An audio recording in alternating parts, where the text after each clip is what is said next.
चलो आज हम लोग गणित में इबारती प्रश्न हल करना सीखेंगे। क्या प्रश्न? जोर से बोलो। इबारती प्रश्न। ठीक है। इबारती प्रश्न कैसे होते हैं? जैसे हम लोग हमारे दैनिक जीवन में दुकानों में कुछ खरीदने के लिए जाते हैं ना। हाँ, जैसे घर से हमको सामान मंगाया जाता है, 20 रुपए का शक्कर लेके आना और 10 रुपए का चाय पत्ती लेके आना। तब आप दो सामान खरीदे, दोनों सामान का कितना रुपया हुआ? 30 रुपया। कैसे पता चला आप लोगों को? कैसे पता चला?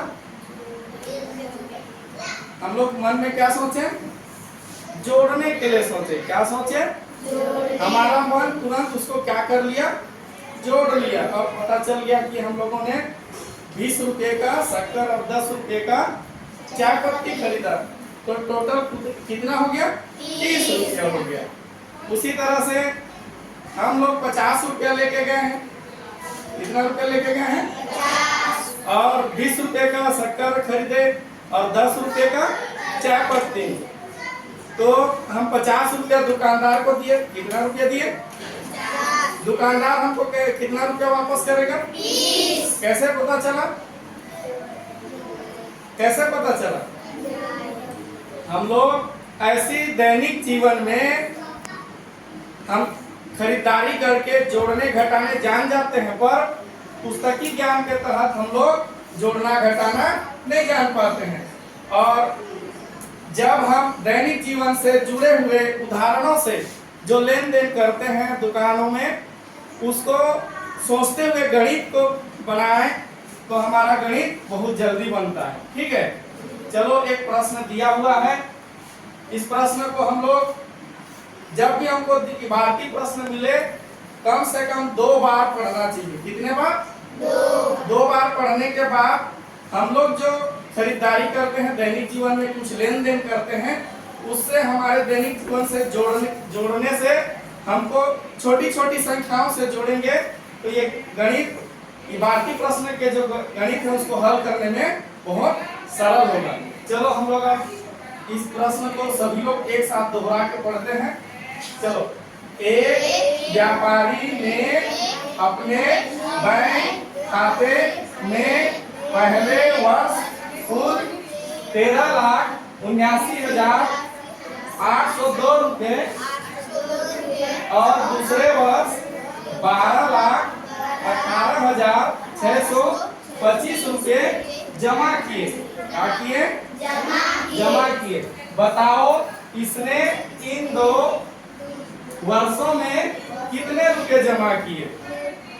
यहाँ प्रश्न में क्या बोल रहा है? एक व्यापारी है, ठीक है, एक दुकानदार है, वो अपने बैंक खाते में, बैंक खाते जानते हो ना, पहला वर्ष कितना पैसा जमा करता है? 13,79,802 रुपए। और दूसरे वर्ष कितना रुपया जमा करता है? 12,18,625 रुपया जमा करता है। तो हम हमारे दैनिक जीवन से इसको कैसे जोड़ेंगे? आज आपके पिताजी आपको पैसा देते हैं, ठीक है, कितना रुपया देते हैं? 50 रुपया। मान लेते हैं कितना रुपया दिया आपको? 50। आप अपने गुल्लक में उसको रख लिए, ठीक है। आज कितने रुपए दिए हैं? 50 रुपये गुल्लक में रख लिए। कल फिर आपके पिताजी आपको 70 रुपया देंगे। कितना रुपया देंगे? 70। तो दोनों दिन का पैसा आपके गुल्लक में कितना हो जाएगा? कितना हो जाएगा? 120 रुपये। 50 रुपये और 70 रुपये कैसे पता चला? जोड़ के। तो ऐसे छोटी छोटी चीजों को हम सोचेंगे, हमारे दैनिक जीवन में जो होने वाली क्रियाएं हैं या लेन देन की चीजें हैं, उनको जो सोच के हम लोग गणित को बना सकते हैं। तो एक व्यापारी पहला वर्ष की कुछ पैसा जमा करता है, दूसरा वर्ष जमा करता है। अब पूछते हैं कि दोनों वर्ष में कितना रुपया जमा किया? क्या करना पड़ेगा? जोड़ना पड़ेगा। ठीक है। तो इबारती प्रश्न बनाने का एक तरीका होता है, मैं बता रहा हूँ। उसी तरह से अन्य प्रश्नों को भी हम लोग बनाएंगे। पहले हम लोग लिखेंगे दिया है,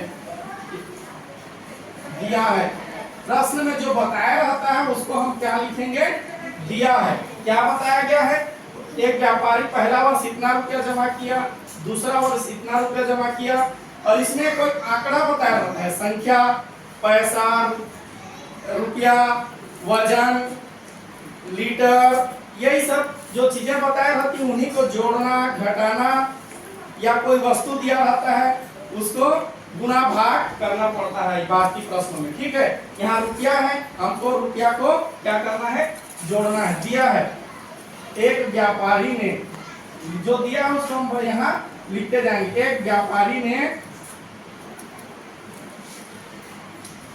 पहले वर्ष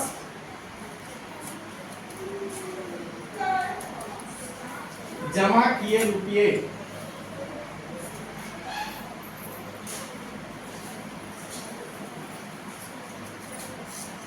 बराबर, पहले वर्ष कितना रुपया जमा किया व्यापारी ने, 13,79,000। इस पैसे को हम लोग यहाँ लिख लेते हैं 13,79,802 रुपए। ठीक है, और दूसरे वर्ष, पहले वर्ष का लिख लिया हम लोगों ने, अब दूसरे वर्ष। ठीक है, दूसरे वर्ष जमा किए रुपये बराबर, दूसरे वर्ष कितना रुपया जमा किया व्यापारी ने, 12,18,625 रुपये जमा किया। ठीक है, इन दो पहले वर्ष और दूसरे वर्ष के पैसे को हम लोग मिला दिए। मिलाने का अर्थ क्या होता है, जमा करना।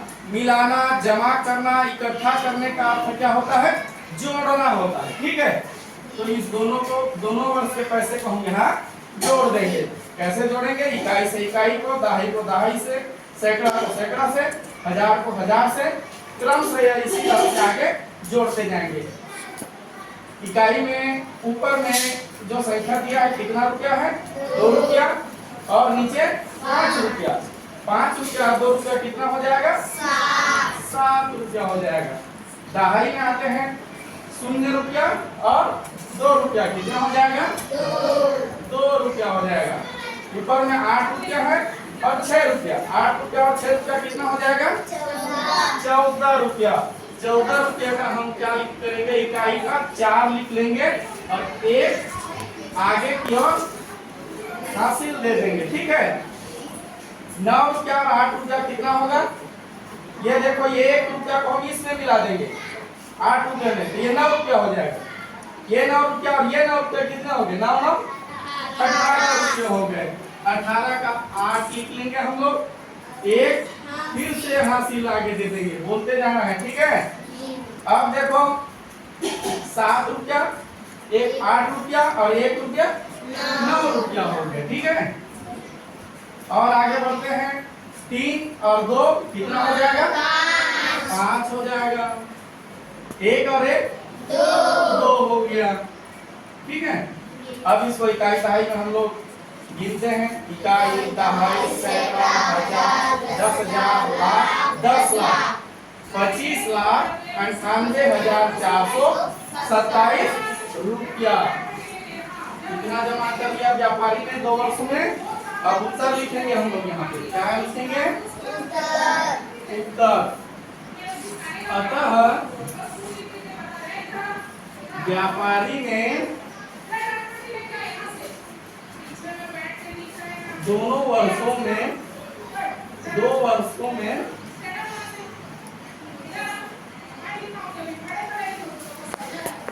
25,84,427 रुपए जमा किए। भारतीय प्रश्नों में याद रखना, अंतिम में जो पूछता है 2 वर्षों में कितने रुपए जमा किए। ठीक है, तो हमको पूरा पूरा जवाब देना है। ये 2 वर्षों में व्यापारी ने कितना जमा कर लिया, 25,84,427 रुपया। ये पूरा पूरा गणित हम लोगों ने हल कर लिया। इसी तरह से हम लोग इबारती प्रश्न बनाएंगे। ठीक है।